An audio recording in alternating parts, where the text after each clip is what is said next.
యేసు ప్రభువు వారు సిలువ మీద పలికిన 7 మాటలండి అసలు అద్భుతంగా వర్ణించారు. చాలా బాగుంది. సిలువ మీద ఉన్నప్పుడు యేసు పడిన శ్రమ గుర్తులు. సిలువ బరువు 450 కేజీలు, సిలువ పొడవు 15 అడుగులు, సిలువ వెడల్పు 8 అడుగులు, సిలువ వేయుటకు వాడిన శీలలు 3, మేకుల పొడవు 8 అంగుళాలు, 6 మేకులు, వెడల్పు 3.5 అంగుళాలు. సిలువ మోయలేక 14 సార్లు కూలాడు. సిలువలో 17 గంటల దాహంతో ఉన్నాడు. ప్రభు శరీరం మీద ఉన్న గాయాలు 5480, లోతైన గాయాలు 150. ఆయన శిరస్సుపై ఉంచిన ముళ్ళ కిరీటము వలన కలిగిన గాయాలు 17, ఉదారంగు బలుసు ముళ్ళు 17.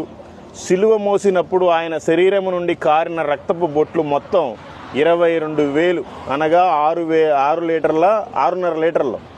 యెషయా గ్రంథము 53వ అధ్యాయం, సిలువ గూర్చిన వార్త 1 కొరింథీ. అద్భుతం అండి ఇదైతే మాత్రం. చూడండి, ఆయనంట 450 కేజీల బరువు, 15 అడుగుల పొడవు, అంత బరువుతోటి 16 సార్లు పాపం తూలాడంట. మరి మనమేమో చిన్న బైబిల్ మొయ్యలేకపోతున్నాం. చాలామంది సోగ్గా సెల్ ఫోన్లు తెచ్చుకుంటున్నారు, బైబిల్ కూడా మొయ్యలేక. సిగ్గుచేటు క్రైస్తవులకి. కనీసం ప్రభువుని చూసన్నా మనం మాదిరికరంగా ఉండాలి. ఆయన వచ్చిందే మనకు మాదిరికరంగా బ్రతకటానికి.